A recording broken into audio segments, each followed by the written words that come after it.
Hi guys, welcome to the Massage Tutor. My name is Joelle, this is my buddy Sammy, and today we're gonna go over the rotator cuff muscles. So if this is your first time seeing one of these videos, welcome. If you're coming back, thank you so much. Please like, share, subscribe so that I can continue to make these videos for you. Let me know exactly what it is you're looking for so I can make specific videos for you guys as well. Anything I can do to help you learn your muscles, body movements, any kind of stuff like that, especially getting ready for massage boards, even physical therapy or personal training, anything like that. This is really great stuff for.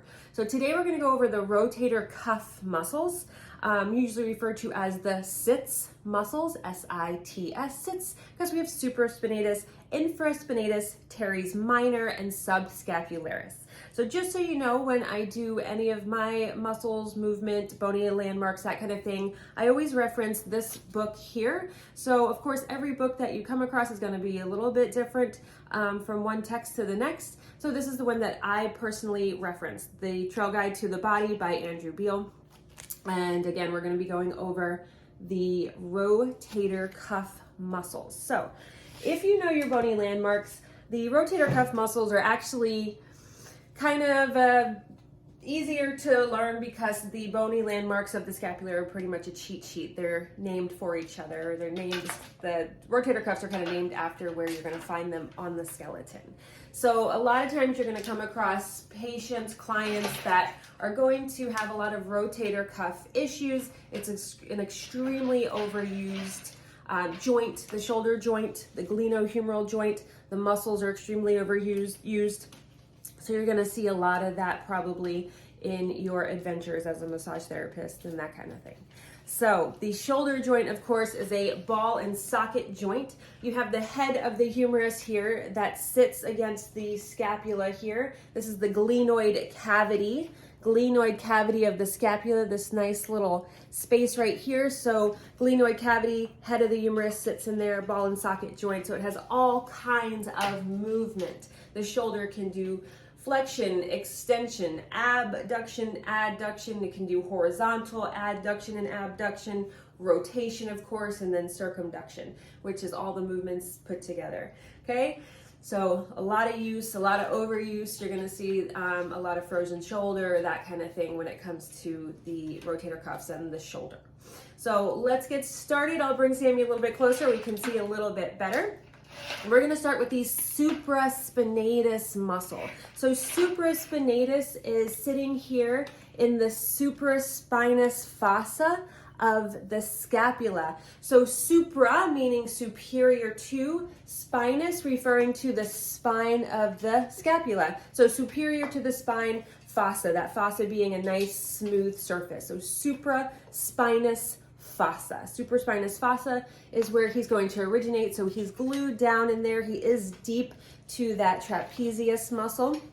So supraspinous fossa, he's going to sneak underneath this little joint right here. We have the acromion process of the scapula. We have the clavicle. This creates the acromioclavicular joint, acromioclavicular joint. So he's going to sneak underneath that guy there, and he's going to attach to the greater tubercle of the humerus. So we're going from that fossa of the scapula underneath that acromioclavicular joint, attaching to the head of that humerus at the greater tubercle.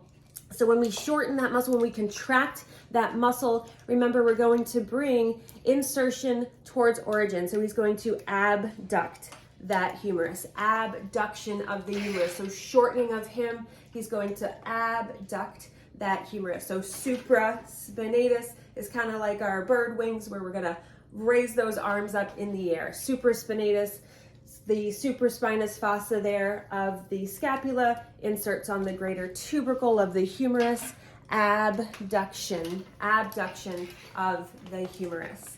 So then we have infraspinatus. So infraspinatus is going to be on the back here. And again, he's named just like the fossa he's attached to.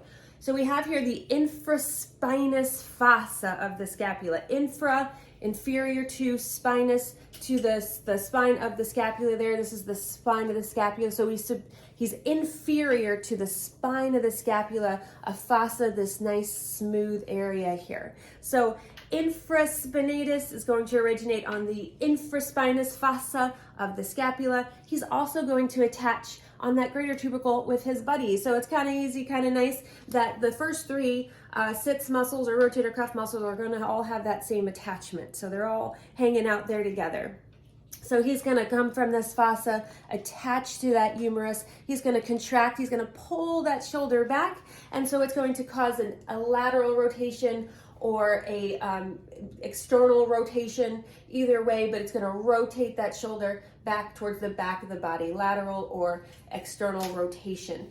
Because he's here also, he can also do an adduction, so he can add that arm to the body. We have abduction, just taking it away, and adduction, bringing it closer to the body, adding it to the body.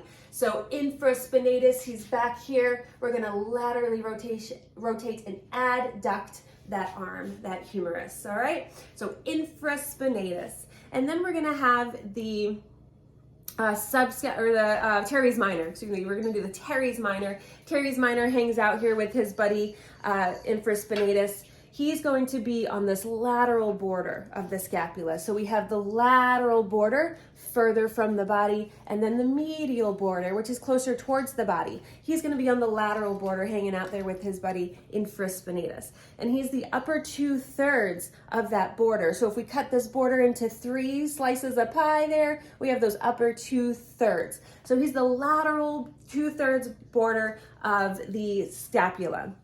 So we're going to originate here on this border, and again he's going to come around and he's going to hang out with his buddies here on the greater tubercle of the humerus. So just like infraspinatus, he's really kind of coming from the same area, inserting in the same place, going to do the same exact actions. So 2/3 superior lateral border, and then insert on the greater tubercle of the humerus. He's going to laterally rotate and adduct that humerus. So laterally rotate, externally rotate, adduct, add that arm to the body.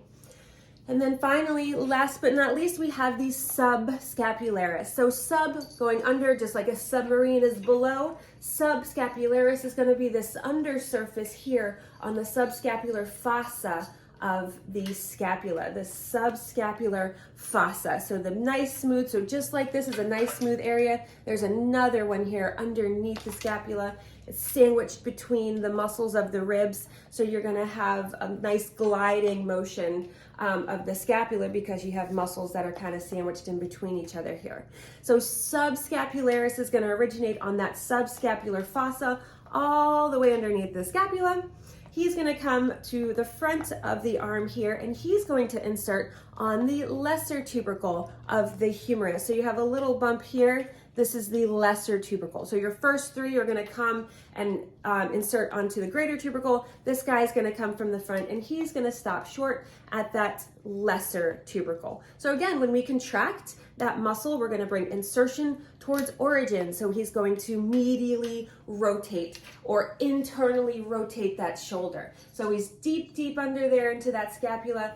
Inserts here. If you feel the front of your humerus, you'll feel a nice bump there right in the front. That's your lesser tubercle, pulling it towards the body as so. We're going to medially rotate that shoulder. All 4 of your rotator cuff muscles are going to contribute, of course, to the stabilization of the shoulder. That's really their claim to fame, guys, is stabilizing this shoulder joint, keeping the head of the humerus in the glenoid cavity, keeping that shoulder protected so that when you are doing other motions, he's stabilizing that joint and keeping you in place. So they're super duper very important. Again, like I said, very overused, used and abused muscles, a lot of overuse injuries you're going to see. And then of course, sudden movements are going to also cause some tearing and damage and overstretching to those muscles as well. So again, we have our rotator cuff muscles. There's 4 of them. The sits muscles, we have supraspinatus, infraspinatus, teres minor, and then subscapularis. All right, guys, any questions or anything, please don't hesitate to drop a comment below, and I will hopefully see you guys soon. Have a great day and good luck.